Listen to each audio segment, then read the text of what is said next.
Everyone welcome to digital GK classes. तो देखिए 4 जनवरी की जो ऑनलाइन की शिफ्ट थी मैं आपको बता देती हूँ। ऑनलाइन का पेपर था, उसके मैंने सारे जो सब्जेक्ट है करा दिया है। सीडीपी हो गई, सीडीपी हो गया, इंग्लिश हो गया, ईवीएस हो गया, मैथ हो गया, हिंदी, सब कुछ आज जो है कंप्लीट हो जाएगा। क्योंकि आज जो है हिंदी का पैसेज मैंने करा ही दिया था। आज जो है मैं आपको हिंदी के जो 15 नंबर, 15 के पैडागॉजी आते हैं एंड 15 के जो पैसेज होते हैं वो आपको ये काफ़ी अच्छा स्कोर करता है। इसमें आप जो है 30 नंबर ला सकते हैं, बट आपको सही जानकारी होनी चाहिए, सही तरीके से आपको करना है। और जैसा कि जो लोग मेरे साथ स्टार्टिंग से जो बच्चे जुड़े हुए हैं वो खुद बोलते हैं कि आप ट्रिक्स जो बताते हो उससे काफ़ी फ़ायदा होता है। तो अगर आप फर्स्ट टाइम देख रहे हैं तो इसके पहले की जो क्लासेज हुई है वो ज़रूर देखिएगा, क्योंकि हर क्लास में जो है मैं एक्सप्लेन ज़रूर करती हूँ अच्छे से। और प्रीवियस ईयर क्वेश्चंस करते रहिए, क्योंकि अब आपके पास समय उतना नहीं है। और हर साल बच्चे जो है फॉर्म तो भरते हैं, बट आपने देखा होगा पेपर 1 में 14 लाख बच्चों ने फॉर्म भरा था। सोचिए 10 लाख उसमें से फेल हो गए, केवल 4 लाख बच्चे पास हुए हैं। इसका मतलब वो लोग सही स्ट्रैटेजी नहीं फॉलो करते हैं। तो डरने की ज़रूरत नहीं है। मैं आपको अपने एक्सपीरियंस से ही पढ़ाती हूँ, जो चीज़ें मैंने उस टाइम पे किया था। तो प्रीवियस ईयर क्वेश्चंस अगर आपके पास नहीं है तो मैंने इस पर डिटेल में वीडियो बनाई है। क्लास के एंड में आप वो वीडियो जरूर देखिएगा, आप खुद कहोगे कि हाँ इससे आपको फ़ायदा हुआ है। तो चलिए आज का जो 15 नंबर का क्वेश्चन है वो स्टार्ट करते हैं। और टेलीग्राम में ज़रूर ज्वाइन हो जाइएगा, क्योंकि मैं वहाँ पर जो है क्विजेज़ वगैरह हमेशा कराती रहती हूँ। तो चलिए देखते हैं। सबसे पहले 15 क्वेश्चंस हैं पेडागॉजी के आज, और आपको ये अच्छे से करना है। जो मैंने आपको वर्ड्स की ट्रिक बताई थी वो मैं आपको टेलीग्राम पे भेज दूंगी, पॉजिटिव एंड नेगेटिव। थोड़ा सा टाइम नहीं मिल पाया इसलिए अब लेट हो गया था, बट मैं उसको जरूर भेज दूंगी। और वही ट्रिक आपको दिमाग में रखना है। तो देखिए इसमें है कि निम्नलिखित में से कौन सा लेखन कौशल का उच्चतम स्तर है। अब ये क्वेश्चन पूछा है, देखिए तो आपको अपने हिसाब से नहीं सोचना है, क्योंकि ये आपको पता है पेपर 1 प्राथमिक स्तर के जो बच्चे होते हैं उनको आपको कैसे पढ़ाना है, कैसे सिखाना है, उसके हिसाब से सोचिएगा। तो निम्नलिखित में से लेखन कौशल का सबसे उच्चतम स्तर कौन सा होता है। सही वर्तनी। छोटे बच्चे होते हैं तो वो क्या सही लिख पाएंगे, वो तो बहुत गलतियां करते हैं, तो उसको तो आपको सुधारना है। तो ये अच्छा चीज़ नहीं है कि सही वर्तनी में ही आप उन्हें लिखाइए। संयुक्ताक्षर लिखना, जो संयुक्त में अक्षर होते हैं उसमें भी वो बच्चे नहीं लिख पाएंगे, वो छोटे होते हैं। तीसरा है लेख लिखना। नॉर्मली आपने देखा होगा कि आप छोटे से बच्चों को लेख लिखाते हो, कभी आपने उनको कुछ नोट करके ऐसे ब्लैक बोर्ड पे दे दिया, वो उनको बोलते हो कि इसे लिखो। उससे क्या होता है कि उनकी राइटिंग वगैरह भी इंप्रूव होती है। 4 है कि वाक्यों में कठिन शब्दों का प्रयोग करना। वो तो खुद इतने छोटे हैं कि आप उनको कठिन शब्द क्या, अगर आप उनको ये भी बोलो कि एकदम सही से लिखो, वो भी वो नहीं लिख पाएंगे। तो इसका सबसे बेस्ट ऑप्शन क्या होगा, लेख लिखना। और सीटेड ने भी यही आंसर माना था। मैं आपको बता देती हूँ, जो भी आंसर मैं यहाँ पे आपको बताती हूँ ये ऐसा नहीं है, ऑथेंटिक ही सारे आंसर है जो सीटेट ने माना हुआ है। और ये ऑनलाइन पेपर भी जो है एकदम ओरिजिनल ही है, जैसा कि आपको वहाँ पर देखने को मिलेगा। तो इसका ऑप्शन नंबर 3 लेख लिखना। चलिए नेक्स्ट क्वेश्चन। अब ये देखिए क्वेश्चन, और कुछ चीज़ें जो है आपको थोड़ी बहुत याद तो करनी ही पड़ेगी, तो इसलिए याद भी जरूर कीजिएगा। देखिए, आप भाषा शिक्षक के रूप में पाठ्य सामग्री के किस स्वरूप को अपनाना चाहेंगे। आप एक टीचर हो लैंग्वेज के, चाहे हिंदी के, तो जो आपकी पाठ्य सामग्री है, मान लीजिए कि जो करिकुलम है उसको आप किस स्वरूप में जो है अपनाना चाहेंगे। पहला है मूर्त विवरणात्मक या विश्लेषणात्मक। विवरण का मतलब जो पूरा डिटेल में लिखा होता है, और मूर्त का मतलब आपको पता ही है कॉन्क्रीट होता है। तो देखिए मैं आपको इसका सही आंसर बता देती हूँ, और ये इसलिए क्योंकि मैं नहीं चाहती कि इसमें आपको पूरा एक्सप्लेन करूँ, क्योंकि ये 1 नंबर का 1 लाइनर क्वेश्चन होता है। और ये आपको याद ही रखना है कि जब आप एक टीचर हो और पाठ्य सामग्री है उसके, आप अपनी जो क्लास में अपनी पाठ्य सामग्री को किस स्वरूप में जो है अपनाना चाहेंगे, तो वो है मूर्त, विवरणात्मक एंड विश्लेषणात्मक। अब ये देखिए ऑप्शन नंबर 2 अमूर्त है। अमूर्त है तो ये पहले ही गलत हो जाएगा कि जो चीज़ सामने नहीं है आप वो कैसे पढ़ाएंगे। इसमें देखिए मूर्त तो सही था, बट यहाँ पर कॉन्सेप्ट की बात कर दिया है। एक छोटे से बच्चे को आप एकदम कॉन्सेप्ट वाली चीज़ें नहीं पढ़ा सकते हैं। और 4 देखिए यहाँ पर भी अमूर्त आ गया। तो इसमें से सबसे बेस्ट कौन सा है, ऑप्शन नंबर 1। इस तरह से भी आप इसको सॉल्व कर सकते हैं, और जिनको इस तरह से दिक्कत होगी तो वो याद कर लें। अदरवाइज ये जो मैं मेथड बताती हूँ कि आप एक वर्ड पकड़ लीजिए और उससे जो है सारे ऑप्शन को काटते जाइए। जैसे कि यहाँ पर ये भी गलत है, यहाँ पर देखिए ये कॉन्सेप्ट की बात कर दिया, यहाँ पर ये अमूर्त की बात कर दिया है। तो option number 1 is right. Next question, question number 8। ये देखिए, पियाजे के अनुसार भाषा अर्जन की प्रक्रिया है। देखिए वाइगोस्की ने जो है भाषा की बात किया है, और ऐसा नहीं कि पियाजे ने बिल्कुल भी नहीं किया, पियाजे ने भी किया है। अगर आपने सीडीपी में डिटेल में पढ़ा है तो वो तो मैं सीडीपी में आपको बताऊंगी। तो यहाँ पर सामाजिक लिखा है, ये तो वाइगोस्की ही बात करते हैं, क्योंकि उनके सिद्धांत का ही नाम है सामाजिक अधिगम का सिद्धांत। तो पियाजे के अनुसार जो भाषा अर्जन है वो कैसी प्रक्रिया है, वो एक युक्तिजन्य प्रक्रिया है, युक्तिजन्य जो है प्रोसेस है। और हिंदी में भी पियाजे और वाइगोस्की से ऐसा नहीं है, पियाजे हो गया, वाइगोस्की हो गया, चॉम्स्की हो गए, इनसे जो है ऐसे ही वन लाइनर वाले ही क्वेश्चन पूछते हैं जो फैक्ट होते हैं। तो देखिए हिंदी के पेडागोजी में आपसे ये क्वेश्चन पूछा है, तो याद रखिएगा युक्तिजन्य। नेक्स्ट क्वेश्चन,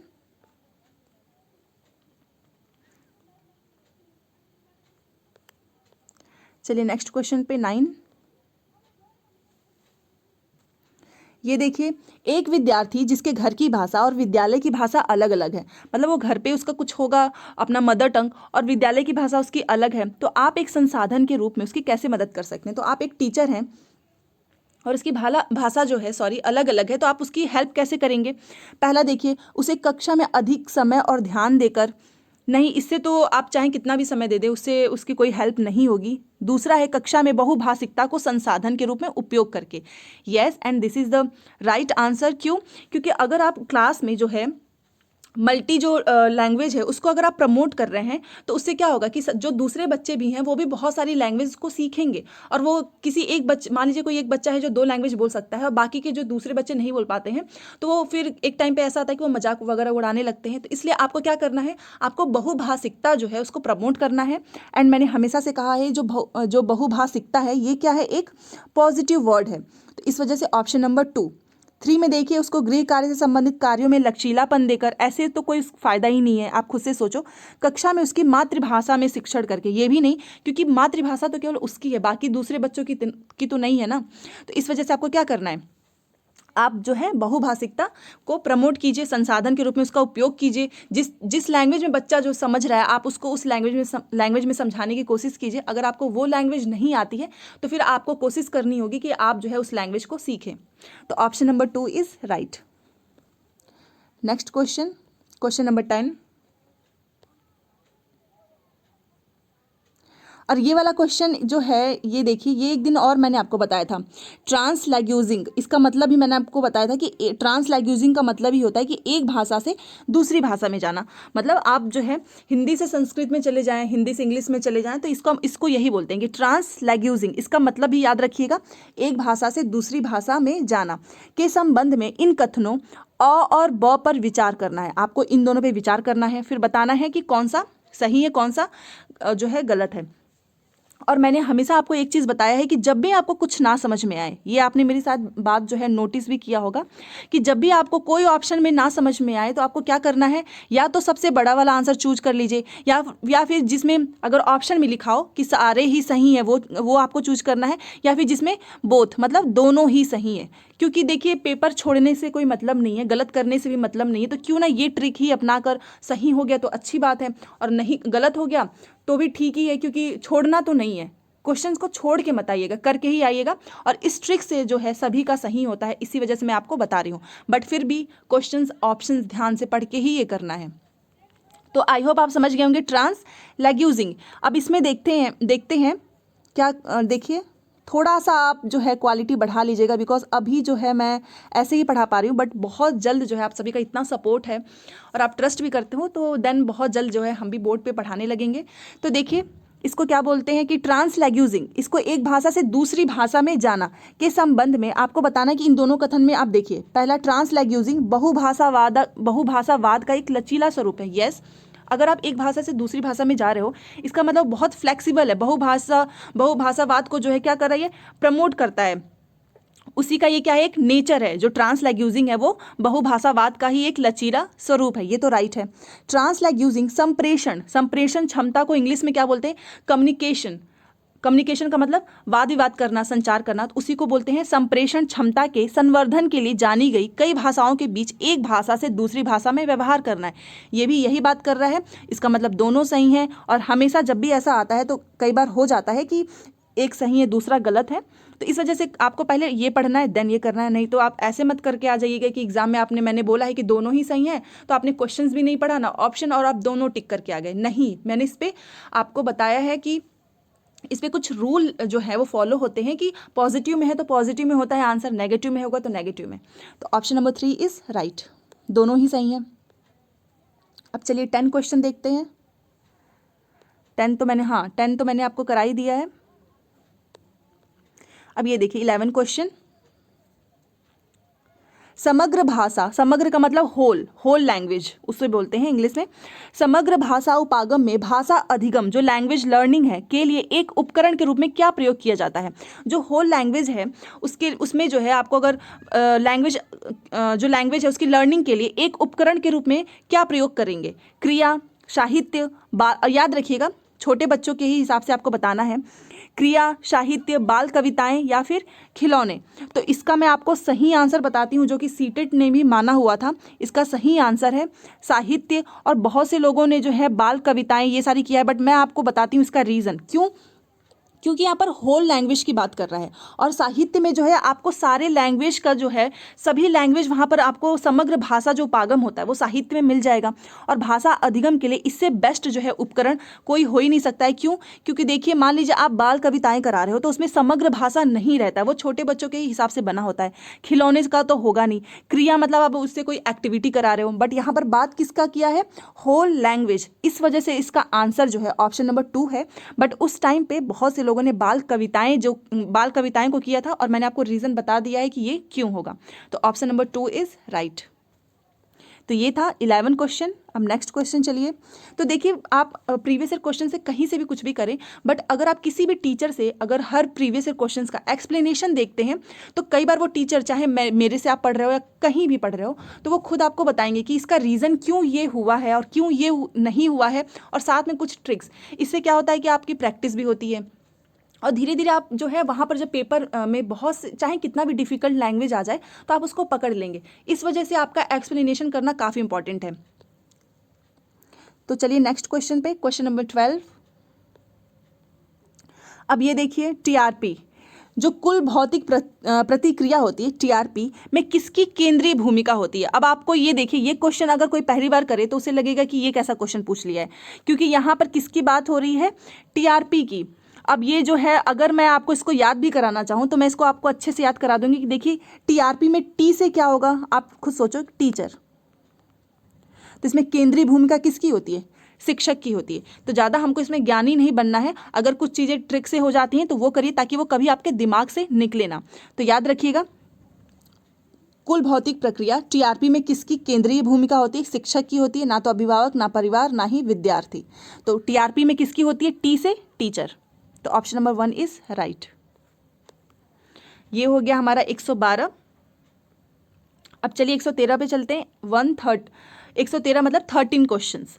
अब देखिए एनसीएफ से क्वेश्चन चाहे वो मैथ हो चाहे आपका हिंदी हो सब में पूछता है, चाहे इंग्लिश हो, सीडीपी हो, तो इसलिए एनसीएफ आप अच्छे से करिएगा। अदरवाइज प्रीवियस ईयर क्वेश्चंस के थ्रू तो मैं आपका सारा एनसीएफ हो गया चाहे जो भी हो अच्छे से मैं आपका कराई दूंगी।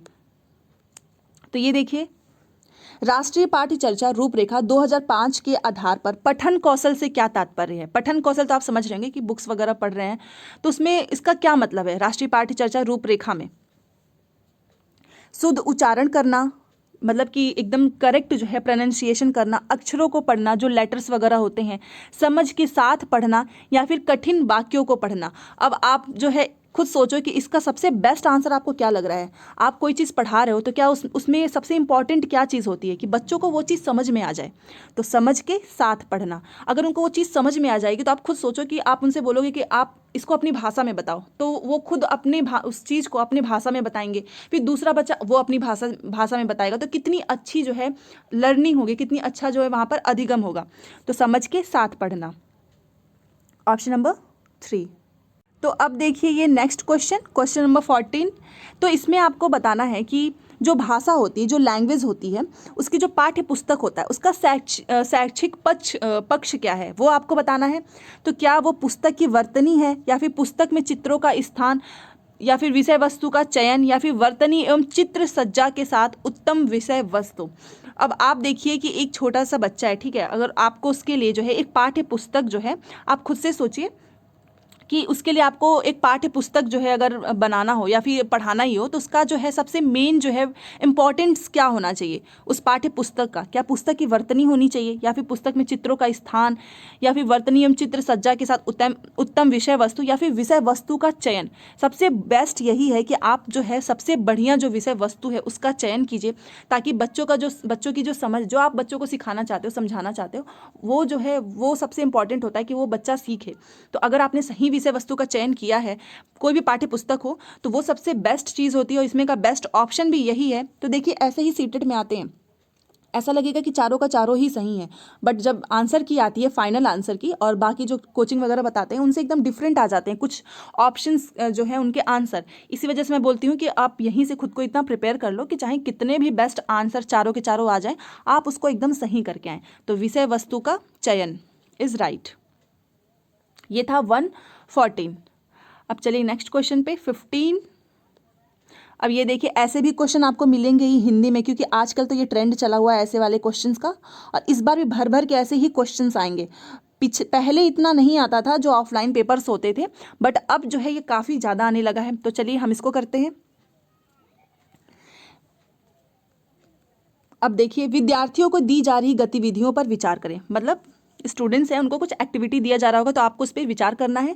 निम्नलिखित में से कौन सी गतिविधि संप्रेषण कौशल, संप्रेषण का मतलब याद रखिएगा कम्युनिकेशन स्किल्स, वाद विवाद संचार करना उसको बोलते हैं, कम्युनिकेशन स्किल्स विकसित करने के लिए आप अपनाना चाहेंगे, मतलब जिससे कि बच्चों का जो है कम्युनिकेशन, जो संप्रेषण कौशल है वो बहुत अच्छा डेवलप हो, उसके लिए आप क्या करोगे? तो चलिए देखते हैं इसके लिए हम क्या करेंगे। आप अपने आप को टीचर रख लो, देन आप इसका आंसर बहुत सही कर लेंगे। वह एक अभिनेता है या नहीं? क्या आप ऐसा, मतलब आप जो है बच्चों का कम्युनिकेशन स्किल को विकसित करने के लिए आप ऐसा करेंगे कि वह एक अभिनेता है? ये तो मुझे नहीं लगता कि ये ऐसा होना चाहिए। दूसरा देखते हैं, सप्ताहांत पर मैं सुबह जा रहा हूँ, फिर मैं शाम 5 बजे तक वापस आऊँगा, इसमें भी कोई कम्युनिकेशन स्किल्स होगा नहीं। तीसरा देखिए, कम्युनिकेशन का मतलब ही होता है कि वाद विवाद करिए, डिस्कशन कीजिए, उससे होता है। तीसरा देखते हैं, अपने मित्र से पूछें कि वह सप्ताह में कहाँ जाना पसंद करता है और क्यों, एंड दिस इज राइट। क्यों? क्योंकि देखो अगर वो अपने मित्र से पूछेगा कि वो कहाँ जाना पसंद करता है और क्यों, तो उससे क्या होगा, उनके बीच में जो है संप्रेषण कौशल विकसित होगा, वो वाद विवाद करेंगे इस पे। तो तीसरा होगा, तो देखते हैं तीसरा किस में नहीं है, इसमें नहीं है, काट देते हैं, बाकी तो सब में है। अपने सहपाठी से उन 2 बिंदुओं के बारे में पूछे जिनका ध्यान वे समूह चर्चा के समय रखती या रखते हैं, इससे भी होगा।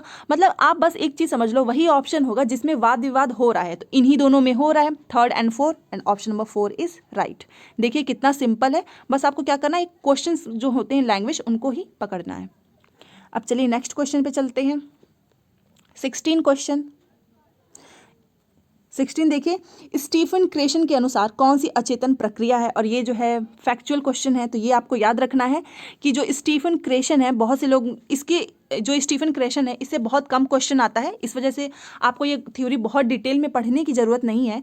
तो मैं आपको इसका राइट आंसर बता देती हूँ, अर्जन। जो स्टीफन क्रेशन है इनके अनुसार जो अचेतन प्रक्रिया है वो अर्जन जो है वो अचेतन प्रक्रिया है। तो याद रखिएगा, अचेतन अर्जन जो है वो अचेतन प्रक्रिया है, किसके अनुसार? स्टीफन क्रेशन के अनुसार। तो ऑप्शन नंबर 2 इज राइट।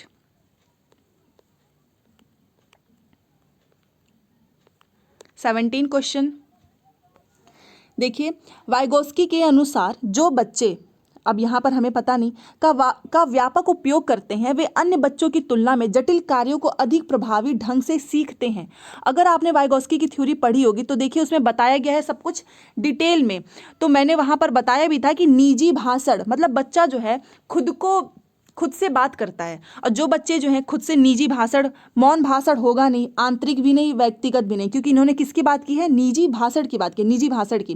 तो इनके अनुसार जो बच्चे निजी भाषण का जो है व्यापक उपयोग करते हैं, मतलब बहुत ज़्यादा यूज करते हैं, वो दूसरे बच्चों की तुलना में कठिन काम को भी बहुत अच्छे से करते हैं। तो इन्होंने किसकी बात की है?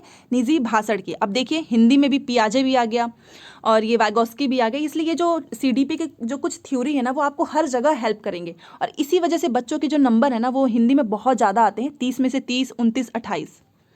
ग्रामर तो इसमें बिल्कुल भी नहीं आता, 1 या 2 ही आता है, वो बहुत सिंपल होता है जो आप बचपन से पढ़ते आ रहे हैं। अब चलिए 18 कर लेते हैं। फिर से पियाजे आ गया, इस वाले देखो फिर से पियाजे आ गया इसमें।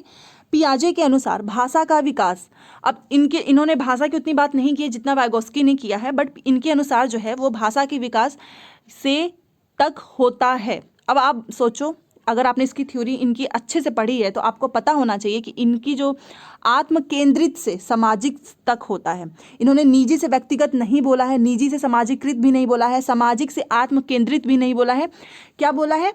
आत्म केंद्रित से सामाजिक तक होता है। जिसको नहीं याद है वो लिख लीजिए, नोट कर लीजिए, क्योंकि इससे क्वेश्चन तो आना एकदम श्योर है, अब चाहे किसी के भी शिफ्ट में आए, चाहे वो CDP में आए या फिर हिंदी में आए। तो पियाजे के अनुसार भाषा का विकास आत्म केंद्रित से सामाजिक तक होता है। ये इसका राइट आंसर है, ऑप्शन नंबर 3। चलिए नेक्स्ट क्वेश्चन पे 19। अब ये रहा, अब ये जो है आपका पेडागोजी एकदम प्योर। अब ये देखते हैं, और ये हाँ 19 है, एक क्वेश्चन बचा है। पूरा वीडियो आप लोग देखा कीजिए, बीच में स्किप मत करना, क्योंकि क्या पता आप जो स्किप कर रहे हो आगे वो बहुत इंपॉर्टेंट क्वेश्चंस हैं और वो आपके एग्जाम में आ जाए। इस वजह से आपका बहुत ज़्यादा समय नहीं जाता है इसमें। अगर आप हर दिन केवल आधा घंटा 1 घंटा मेरी क्लास देख रहे हो, क्योंकि मैं बहुत ऐसा भी नहीं है कि मैं आपको मैराथन करा रही हूँ 3 से 4 घंटे का, तो इससे आपका हर दिन अगर मैं आपको 1-1 घंटा भी पढ़ा रही हूँ तो आप सोचो कितना 1 महीने में आपने कितने घंटे पढ़ाई कर ली है। तो आपका खुद जो है कॉन्फिडेंस आएगा कि हाँ आप कर सकते हो। तो चलिए ये देखते हैं 19। कक्षा में चर्चा के दौरान कक्षा 5 की एक विद्यार्थी भ्रष्टाचार के कारणों पर अपना दृष्टिकोण प्रस्तुत करती है। कक्षा जो है चर्चा हो रहा है और वहाँ पे क्लास 5 में एक स्टूडेंट है जो भ्रष्टाचार है, जो करप्शन है, उसके कारण पे अपना दृष्टिकोण प्रस्तुत करती है। इस दौरान न तो वह दूसरों के विचारों से सहमति प्रकट करती है, ना ही वह दूसरों के विचार से क्या होता है अग्री करती है, और न ही वह दूसरों के नज़रिए से विषय वस्तु को देखने की कोशिश कर रही है। ना तो वो किसी पे सहमति कर रही है और ना ही वो किसी और के नज़रिए से विषय वस्तु को देखने की कोशिश करती है। तो पियाजे के अनुसार वह किस प्रकार के भाषण में शामिल है? अब देखिए इसमें भी पियाजे से ही है। तो पियाजे के अनुसार वह किस प्रकार के भाषण में शामिल है जहां पर वो ना तो अग्री कर रही है, ना ही किसी और के नज़रिए से उस विषय वस्तु को देखने की कोशिश कर रही है। इसका मतलब वो आत्म केंद्रित भाषण, वो केवल खुद पे ही अपना पूरा फोकस कर रही है, वो दूसरों पे नहीं कर रही है, जिसे क्या बोलते हैं आत्म केंद्रित भाषण। और ये नहीं होंगे तो याद रखिएगा, जब भी ऐसा कुछ टाइप का आपको क्वेश्चन आए तो याद रखिएगा उसमें आपको क्या याद रखना है कि आत्म केंद्रित भाषण, क्योंकि इसकी बात जो है पियाजे ने किया है जहाँ पर बच्चा जो है खुद को ही सबसे ज़्यादा इंपॉर्टेंट समझता है, तो ये है आत्म केंद्रित भाषण। अब आज का है लास्ट क्वेश्चन 20। आपके देखिए आपको मैंने 15 क्वेश्चन करा दिए हैं पेडागोजी के, और पैसेज भी इसका कंप्लीट हो चुका है। तो पुराने क्लासेस जरूर देखिएगा, सबका प्लेलिस्ट मैंने बनाया हुआ है। टेलीग्राम में जुड़ जाइए, इंस्टाग्राम पे आप मुझे डायरेक्ट मैसेज भी कर सकते हैं। तो ये सारी कोशिश जो है वो आप सभी के लिए है। बस मैं चाहती हूँ कि चाहे कितना भी मुझे मेहनत करना पड़े, एक दिन में 3 वीडियो बनाना पड़े 4, बट मैं आप सभी के लिए सब कुछ करूँ। बट बस एक चीज़ का बुरा लगता है कि 80% लोग जो हैं जो मेरी वीडियो देखते हैं वो सब्सक्राइब तक नहीं किए हैं। और मैं इसलिए नहीं बोलती हूँ कि आप सब्सक्राइब कर लो, बस इसलिए कि आपको नोटिफिकेशंस मिलते रहेंगे क्लासेस के। अदरवाइज अगर आपने सब्सक्राइब नहीं किया है तो आपको नोटिफिकेशंस नहीं मिल पाएगा। और अगर आपको मेरी मेहनत सच में जेन्यून लगती होगी, तो आप जो है लाइक ज़रूर करेंगे और अपने दोस्तों को भी ज़रूर शेयर कीजिएगा। तो चलिए 20 देखते हैं। जीन पियाजे के सिद्धांत के अनुसार विद्यार्थियों को व्याकरणिक संरचनाओं को समझाने के लिए, व्याकरणिक का मतलब ग्रामर, संरचनाओं को समझाने के लिए भाषा शिक्षक को क्या करना चाहिए?